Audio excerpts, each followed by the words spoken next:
Oi pessoal, tudo bem com vocês? Pastor Carlos Júnior, obrigado pela sua companhia de sempre, obrigado por você estar aqui no nosso canal, Querol Barra do Jucuba, Igreja de Milagres. Muito obrigado, viu? Estamos na Escola Talmidim em livros históricos. Agora estamos na segunda aula de Josué. Muito bem, estamos na segunda aula de Josué, o primeiro livro dos livros históricos. Vamos começar já o ano terminando o livro de Josué, né? Para você que acha que perdeu, não perdeu não, é só você maratonar aqui no canal Pentateuco, Panorama, nós temos tudo aí, tá tudo aí no canal, você pode fazer a festa. E agora nós já estamos no livros históricos, essa é a nossa terceira aula, falamos a introdução dos livros históricos, falamos a primeira aula de Josué e vamos para a segunda. Mas antes disso, lembre-se, se inscreva no canal, ative o sininho, dê o seu like e, claro, compartilhe o máximo que você pode. Você nos ajuda e muito. Muito bem, olha aí, você vai observar, olha aí, livros históricos, Josué. E hoje eu quero falar para vocês 3 pontos importantes. Primeiro, o estado que se encontrava a nação de Israel, a condição de Canaã e as contribuições singulares do livro de Josué. O estado que se encontrava a nação, a condição de Canaã e as contribuições singulares, tá bom? Então, vamos à primeira então. Olha aí na sua tela, o estado em que se achava a nação de Israel. Bom, como é que se encontrava a nação de Israel? Primeiro, a liderança tinha sido passada para Josué, depois da morte de Moisés, né? Isso aconteceu no dia 1º de março de 1405 a.C. e 30 dias antes da passagem, né, da Páscoa, e quando eles passaram pelo Jordão. A passagem pelo Jordão aconteceu, o povo tinha cerca de 2,5 milhões de pessoas, é muita gente já, um estado aí brasileiro, né? E a nação já estava se constituindo, 2,5 milhões de pessoas, uau, muita gente. As 2,5 tribos que ficaram antes do Jordão, na Transjordânia, lugar de pastagem, eles prometeram enviar 40 mil homens para invadir, ok? Então essa era a condição em que se encontrava a nação de Israel. Agora vamos falar o segundo slide aí, é a condição de Canaã. A condição de Canaã. Vamos falar geograficamente, etnicamente, toda a constituição, né, de Canaã, a questão da política e também da religião, ok? Então, nesse ponto aqui, neste tópico, nós vamos dividir em 4 partes. Bom, primeira parte é a geografia. Observe então como era constituído Canaã. Canaã compunha-se de um pedaço de terra ocidental, da faixa ocidental de Sidom, que ia de Sidom ao norte, e Gaza e Sodoma ao sul. Está lá em Gênesis capítulo 10, verso 19. O nome Canaã denominava, em geral, toda a área que estabeleceram os filhos de Canaã, e foi mais tarde denominada Palestina pelos romanos, segundo Heródoto, o pai da história. Nome que em forma grega significa Filístia ou Palestine, né? E os nativos eram chamados de filisteus. Bom, vamos falar agora sobre a raça. Olha aí na sua tela, a raça era ocupada por um grupo misto que parecia serem descendentes de Canaã, filhos de Cão, filhos de Noé, está lá em Gênesis 10, do 15 ao 20. Há na Bíblia várias listas desses grupos em Gênesis 10, Deuteronômio 7 e até Josué capítulo 3. Além disso, podem ser identificados pelas suas localidades. Então eram grupos nômades, né, clãs, e aí vocês vão observar. Aí na sua tela, então, vocês vão ver os heteus, que eram os filhos de Et, que se estabeleceram na Ásia Menor, os girgazeus, da região ocidental do Mar da Galileia, os amorreus, povo montanhês dos planaltos ao oeste e leste do Mar Morto, os cananeus, tecnicamente da parte norte, os ferezeus, associados com os cananeus do norte, os heveus, eles eram pacíficos, os gibeonitas, perto de Jerusalém, e os jebuseus, que no caso era a tribo guerreira estabelecida em torno de Jerusalém. Então essa é a condição da raça, a condição étnica de Canaã. Agora vamos falar um pouquinho sobre a parte política. Então, olha aí na sua tela, Canaã tinha sido dominada desde 1468 a.C. pelo Egito, que estabeleceu postos militares e cidades reais por toda a terra, como os príncipes nativos educados na corte do Egito, para governar como monarcas e títeres, né, no caso. Em 1400, entretanto, o povo estrangeiro egípcio se deteriorou por causa da grande questão, principalmente do problema que aconteceu, né, lá na terra de Canaã, com o povo de Israel, e a terra foi propícia então para a invasão. As cidades de Canaã estavam bem fortificadas. Por exemplo, Jericó era edificada sobre um outeiro, estava rodeada por muros de tijolos de 3,6 metros de largura e outros de quase 2. Então vocês vão observar que o Egito tomava conta deste povo. Então a derrota do Egito, a derrocada egípcia, não foi só uma questão dos egípcios, também foi enfraquecer os povos de Canaã, para que então o povo entrasse e conquistasse a terra que era por eles de direito, ok? Agora eu quero falar sobre a parte religiosa. Bom, religiosamente falando e moralmente, a terra vivia infestada de idolatria completamente degradada. Eu quero falar aqui, então, mostrar para vocês a lista dos deuses, né, que os cananitas adoravam. Primeiro, El. Esse El aí você vai saber que El Shaddai, El Elyon, né, era um deus supremo. Poemas ugaríticos descrevem-no como um tirano cruel e sanguinário de sensualidade incontrolável. Ok? Então, toma cuidado aí quando você lê alguma coisa, não sei do que, é do povo cananita. Eles adotaram do povo cananita, tá? Baal era o filho de El e seu sucessor. Dominava o grupo cananeu e era considerado o senhor do céu. Era o deus da chuva e da vegetação. Baal era o deus da chuva e da vegetação. Anat era irmã de Baal e uma das 3 deusas protetoras do sexo e da guerra. Está aí na sua tela aí. Concomitante com o culto da prostituição sagrada, havia o morticínio infantil. Então, além disso tudo, ainda o sacrifício a crianças, né? E isso nós vamos ver também com outro deus que eles adoravam, que era Moloque, ou Milcom, né? A outra era Asterote, ou Astarte, né? E Azerá, eram esposas de Baal e também deusas do sexo e da guerra. E por último, não menos importante para eles, Moloque e Milcom, de origem amonita, eram deuses da orgia, isso mesmo, e do mesmo modo que Camus era a divindade nacional dos moabitas. Esses deuses de violência, e você pode observar que é de violência e perversão sexual, refletem a crueldade e a corrupção que o povo, né, a corrupção do povo que fez deuses parecidos com eles, né? Então você vê que não era fácil, por isso que, volta para cá, é por isso que você vai entender que Deus falou, olha, com esse povo não tem conversa.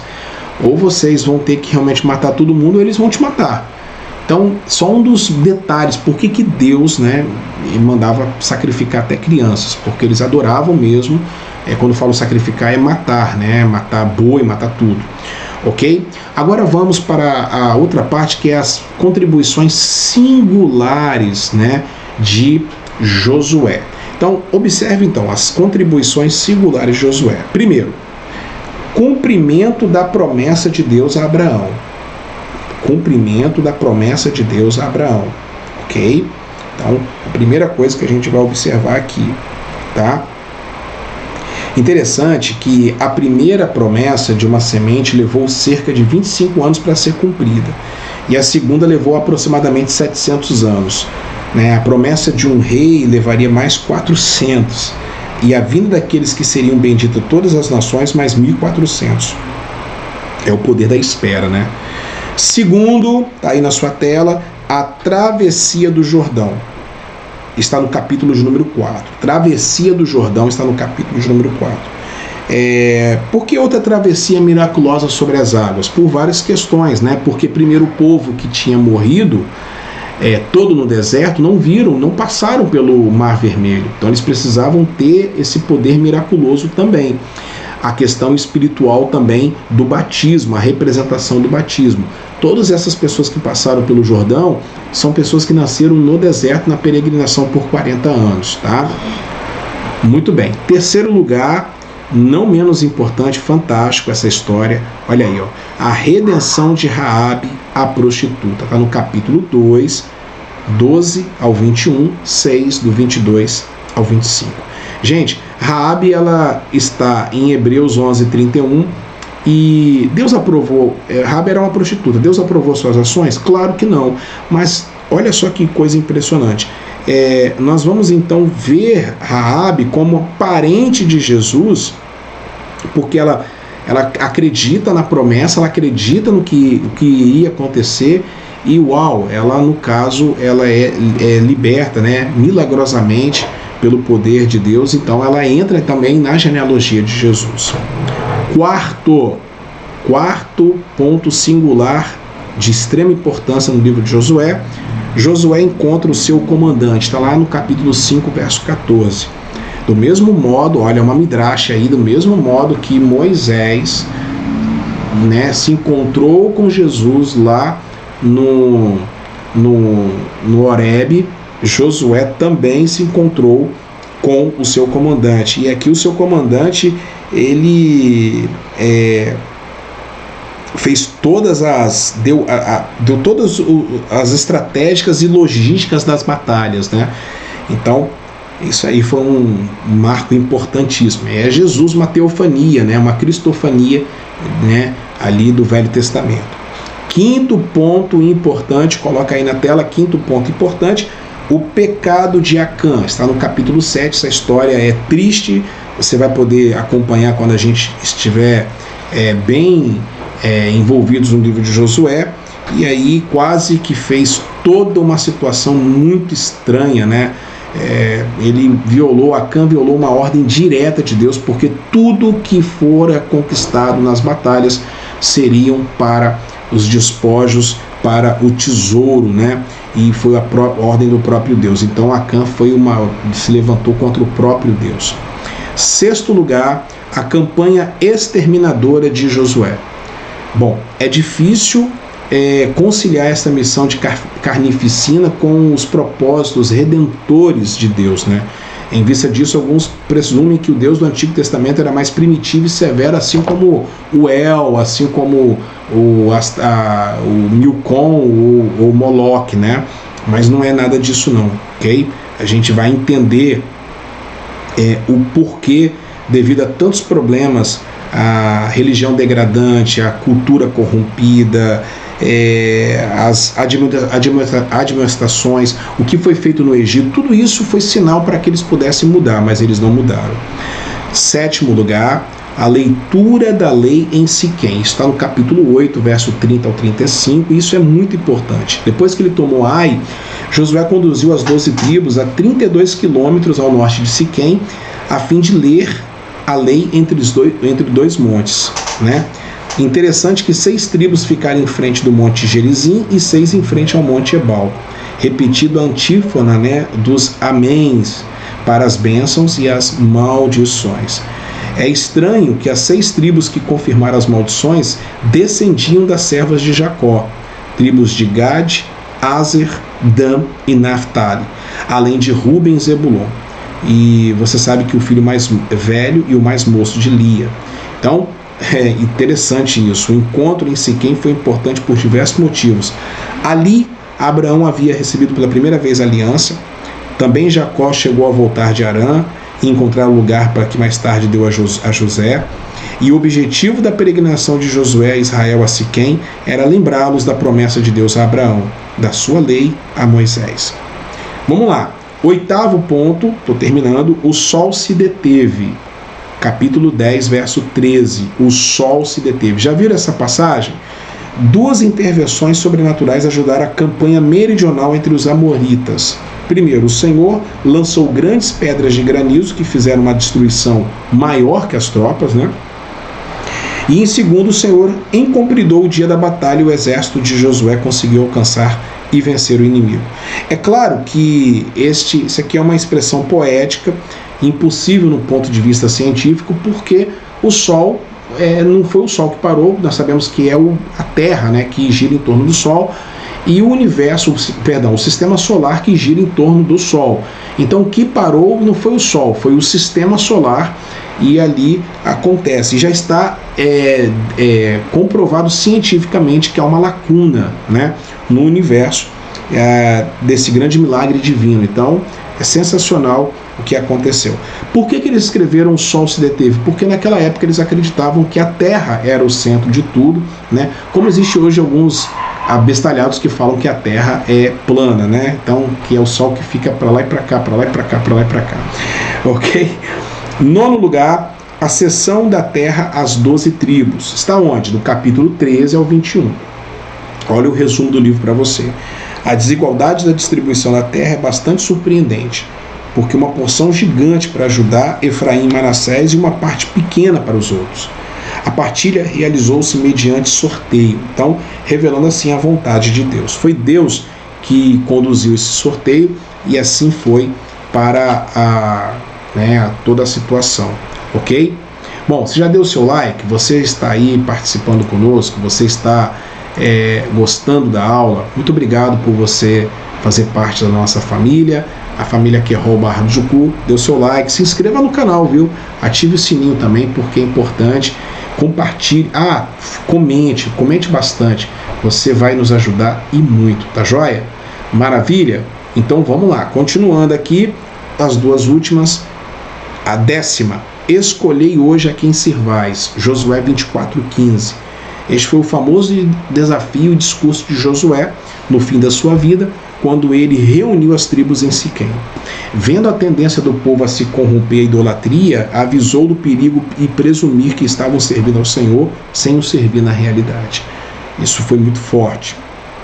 E por último, vendo Cristo em Josué. Interessante que não haja profecia sobre o Cristo no livro de Josué, mas a gente vai ver uns tipos, né? Por exemplo, a Teresa, aquele pano tecido, aquele que Raabe fez, né? Da cor escarlate, simbolizando o sangue de Jesus. Então você vai observar que na janela dela tinha essa Teresa aí, e aí o que acontece? O cordão de escarlate que ela fez, melhor falar cordão de escarlate que ela fez, representando o sangue de Jesus. E o nome Josué, né? Não sei se você sabe, é o nome de Jesus. Jesus é Josué. Josué em hebraico, Jesus em grego. Yahushua em hebraico e Jesus, né? Ou Yeshua em grego, né? Então, o nome de Jesus significa, ou Josué significa, o Senhor é minha salvação, o Eterno é minha salvação, né? O Eterno salva, e essa é a natureza do nome de Josué. Então, o nome, com certeza, quando eles chamavam Jesus lá na Galileia, ou ali na Terra Santa, eles falavam Yahushua, eles não falavam Yeshua, né? Porque Yeshua é um nome helenizado. Os romanos talvez falariam, né? Os romanos falariam, aqueles que não são judeus falariam, mas quem falava na língua hebraica e aramaico falavam Yahushua, ok? Esse era o nome. Muito bem, estamos de volta aqui, ó. Muito obrigado pela sua companhia, tá certo? Quero te agradecer, quero agradecer você por mais uma aula, muito obrigado, tá certo? A aula aí foi bem bacana, terminamos a aula de número 2 e a gente vai prometer agora começar Juízes. No próximo mês a gente já faz Juízes, Ruth, e aí a gente vai destrinchando a palavra até chegar em Apocalipse, tá bom? Se inscreva no canal, ative o sininho, dê o seu like, muito obrigado pela sua companhia, obrigado por você fazer parte da nossa família. Um grande beijo, fique com Deus, fique na paz. E até a próxima. Tchau, tchau, pessoal. Fique com Deus.